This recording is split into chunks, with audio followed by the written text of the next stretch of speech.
Good morning, YouTubers. It's Gus Astasia from Healing X Outreach.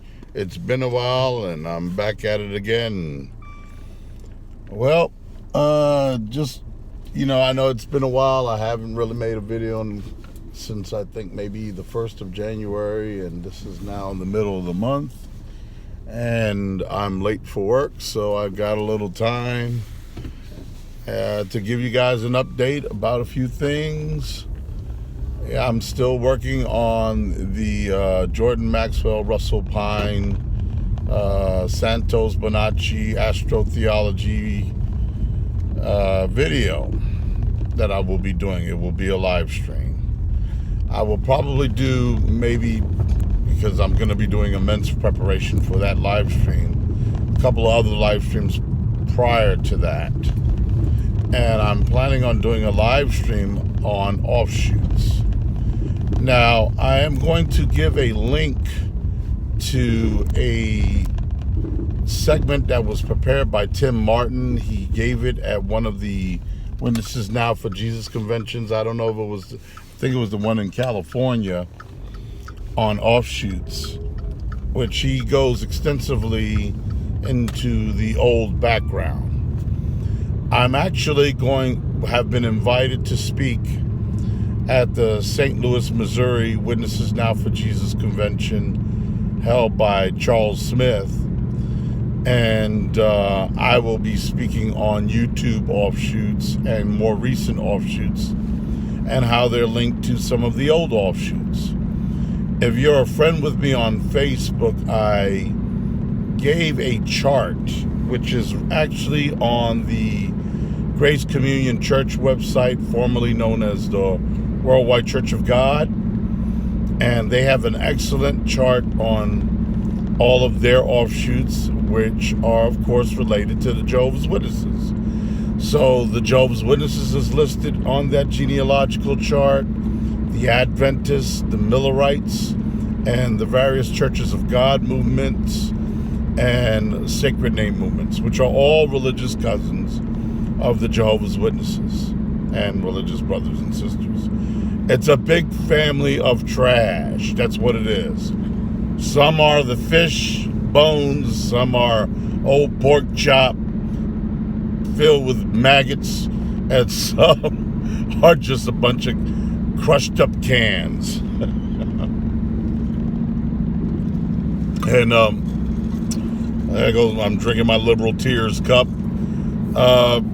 If you are on Facebook and if you're an ex-witness and you like to talk politics and you're a conservative, I do have a Facebook group. It is called XJW Free Conservatives, Free Speech Conservatives, which means basically I encourage free speech. And you can join that group. You don't have to be an ex-Jehovah's Witness. You could just want to go ahead and share your political opinion. You don't have to be a conservative. But I have to warn you, if you're not a conservative in that group, you're going to be surrounded.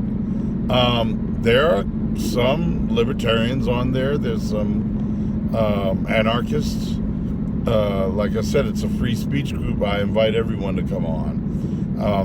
Not everybody there is an ex-witness, but not everyone there posts or says things and, participates in the group. They just kind of lurk and read whatever posts up. I put a lot of information up on local politics. And so that's a group that I really cater a great deal to politically. So yeah, I'm going to be doing actually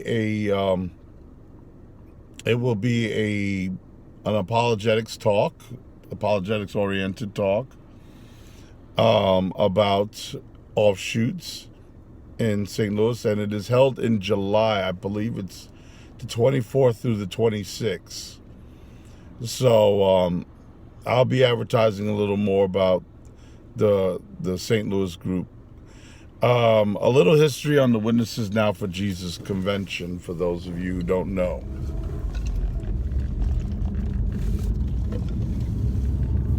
Witnesses Now for Jesus began sometime, I believe, in the early 70s. by a man named Bill Setner, and you can look him up on YouTube. William Setner or Bill Setner. Joan Setner is his wife. Bill passed away, I think it was in 81 or 82. Not long after the big Bethel witch hunt had taken place up there in Brooklyn, where a lot of guys exited, including Ray. So Ray France, that is. You know, Randy Waters, Tom Cabine, John Mitchell. A lot of ex-witnesses left that group. It really, and what's ironically, the whole thing that got stirred, there was stuff going on behind the scenes, but it got started really by a big hullabaloo by a Spanish couple who was translating the New World Translation into Spanish, and it was Chris and Norma Sanchez. So that was really what really stirred the pot. You know, it probably would have gone on for more years quietly if the governing body didn't really go after Chris and Norma and really treated them awfully, because they were beloved in Bethel. For years, I tried to get Chris and Norma on the podcast to do an interview. I couldn't get them. Chris and Norma are kind of really happy in their lives away from the witnesses. And so, you know, God bless them. There's some of us that we're like Lot, you know. We're told, you know, well, we're not told, we just walk out the cities of Sodom and Gomorrah, i.e. Jehovah Witnessville, and we don't look back. And God bless Chris and Norma, happy in their lives away from the witnesses, not even looking back at their former lives. And they're devout Catholics, they're good Christians. And I think Tom has himself done some of the same thing, but Tom Cabine actually has been on television. He's been on my podcast. If you look in my archives here on YouTube, Tom Cabine and Randy did an interview together with me some years back. And I'm still in touch with Tom via Facebook, who's a deacon in the Catholic Church. And I'm in touch with Randy still, who's now lives in Texas. Yeah, so that's what I've been doing. It's been really hard for me. I've been so busy. I work 3 jobs. I'm running late to one right now. I mean, I was so exhausted. Last night I was supposed to be working at Domino's. I came in, I filled up the soda machine, and then my body was shot. I walked up to the manager and I said, Renee, I just can't do it tonight. I'm exhausted. Can I switch tonight for Thursday? So she says, sure. It was dead anyway. I literally came in and filled the soda machine, which is more than what most would do at the Domino's. I am a really good worker there, and I do the stuff that nobody else will do. But yeah, so she was cool, and I went home. I had a really healthy dinner and having soup and toast, and I went to bed. And it's one of those things for me, when you work as much as I do, you just got to do what your body's telling you to do. And I had 10 hours of sleep, so that's why I'm late this morning. So I get up and I let my government job know I'm going to be late. Yeah, I mean, it's hard. I work hard. But so I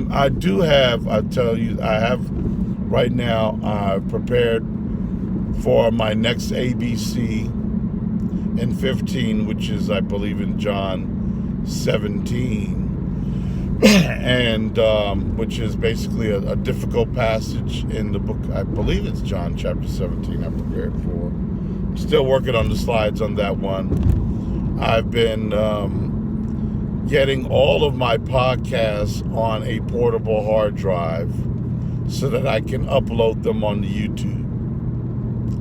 So that, because Blog Talk was basically erasing my podcast, because I stopped doing the podcast in May, and they was going to go ahead, basically erase about 11 years worth of work down to 30 hours.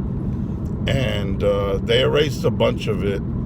I was able to, because I resubscribed in November just to get my stuff on portable hard drive. I was able to get some of my more important podcasts, including when Mike and Kim were my guests on my podcast.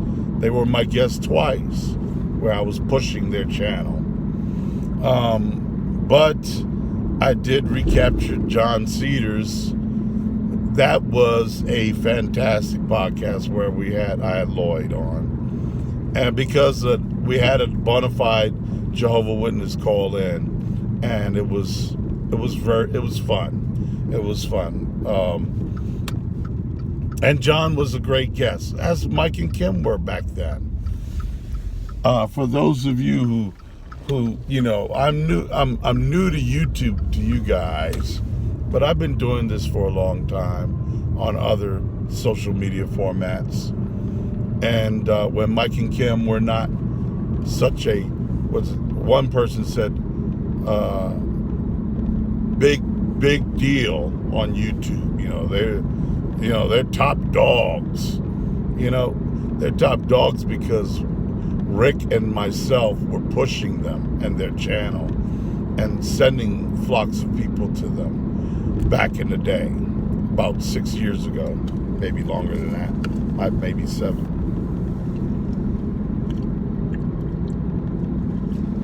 So, the Satan is Yahweh thing is really getting really, there's a lot of ex-witnesses buying into this. It's a whole movement.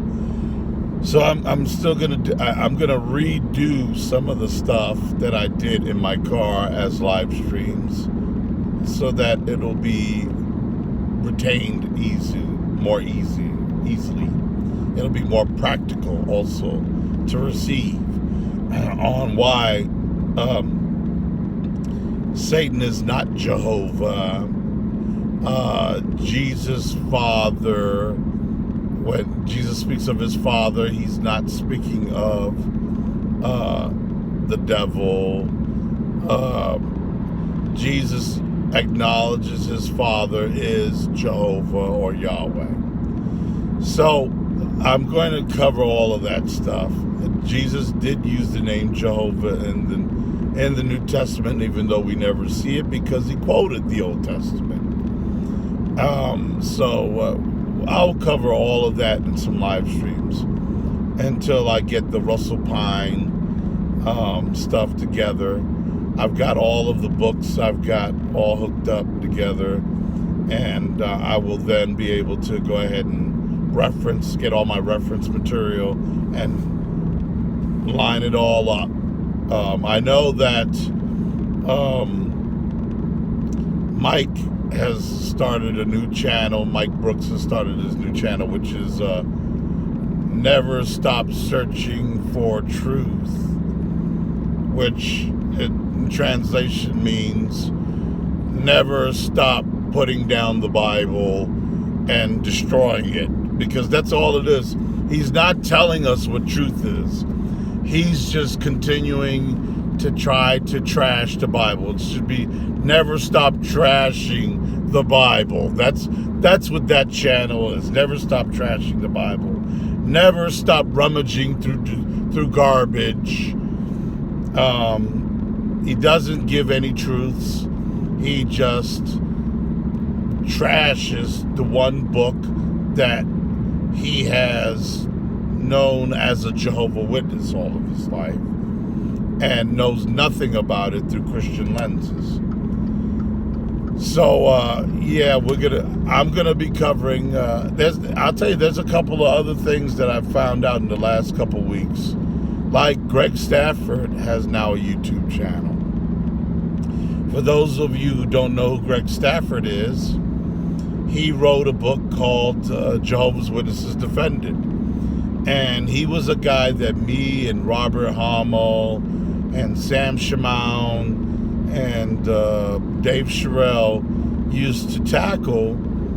And I mean, this is in the beginning days of the internet, in a discussion group called the Trinity Discussion Board. And Jason Badoon was on there, and a couple of rogue ex-witnesses on there. But yeah, Greg has his own channel now, and he's lost a lot of weight, I will say. I mean, he's aged. He's definitely aged, but he's lost weight. But he looks good. And Robert King is another one of those ex-witnesses still holding on to Unitarian ex-witness Bible student theology, just like Greg is. And all of these groups will be in my little offshoots talk I will give in July. There's the Unitarian XJW offshoot community, and then there is the Atheist Skeptic XJW offshoot community. You know, there are people that want to put John Cedars on that list, but I'm a little hesitant to, because I will say that Lloyd has actually been favorable to evangelicals lately. He's not, yeah, he has his personal beliefs and he's an atheist, but he's not really spending exorbitant amounts of time trying to debunk Christianity or the Bible or anything like that, which is what Mike and Kim should do. I mean, he's like, you know, I'm an atheist and I'm going to just do Watchtower stuff. And I will have evangelicals as guests on my show, because I believe evangelicalism or mainstream Christianity is a healthy alternative to the cults. And I can't really knock that. I think that's really balanced, you know. So, you know, even though there are people that I know that really want to knock Lloyd, you know, John Cedars, I personally don't have an axe to grind against him, even with him being an atheist, because he's respectful to evangelicals and their beliefs, and he's not anti them. So unlike the Mike and Kims, which are spending exorbitant amounts of time basically equating Christianity to the Watchtower Society. So their little search for truth means that they're the only ones who have it, or those who agree with them are the only ones who have truth. And everybody else, the Christians, the Witnesses Now for Jesus Christians, the evangelicals, the Orthodox Christians, the the Baptists, the Calvinists, they're all like the Watchtower. They're all a cult. You know, I guess they're the only true religion. Isn't that what all cults do? They're the only true religion. They're not searching for truth. They're just trashing everybody else's. Well, that's what I've been doing. God bless you all. I'm going to be working on the next, the ABC in 15, and I'm going to do a small offshoot live stream event, which will be kind of a precursor to what I'm going to be doing in St. Louis. And yeah, Mike and Kim will be on that live stream event, amongst others. Oh, here goes another one. Another Unitarian offshoot, Berean Pickets. Those of you who subscribe to this channel, this is another guy, jumped straight from the Witnesses, still latched on to witness theology, and is spreading his stuff like wildfire amongst Spanish ex-Jehovah's Witnesses, because he's Latino. So he's really spreading his stuff amongst the Spanish community and the English community. But he's basically no different than Sir Anthony Buzzard or the Bible students. Just another Unitarian latched on to Jehovah's Witness Unitarianism. Just like Greg Stafford, just like Robert King, just like the Bible students, which a lot of ex-witnesses are now going right into the Bible students also. So it's what I did. I went into the Bible students for about a year and a half. I probably wouldn't have lasted that long if the group that I was in was not so covertly Russellite. That is, they didn't say much about Russell. They didn't go through his commentaries. They really, literally just, we just went chapter by chapter through the Bible and discussed. And they were not strongly anti-Trinitarian. I was able to, tolerate stuff that they were saying because they were not being anti this or anti that. So that's the only reason why I lasted. But then when I went to the convention, Pandora's box was unleashed. The pyramid came out, the Trinity, anti-Trinity stuff came out, and I was like, oh, wow. Some of the stuff was good. They had great stuff on the cross, which David Stein talked about. And he's a former Bethelite who now's, I guess, sort of a bigwig in the Bible students. Well, that's it for me. God bless you all. Have a great day. And until next time, I'll be doing maybe 2 live streams. And I'm getting my Russell Pine stuff together. And when I do, I'll definitely be giving you an update in the next 2 live streams more about it. It's kind of hard to be consistent when you work 3 jobs and you have a daughter who's in college. I'm juggling a lot, but I'm going to get this stuff out. I promise you. Bye-bye.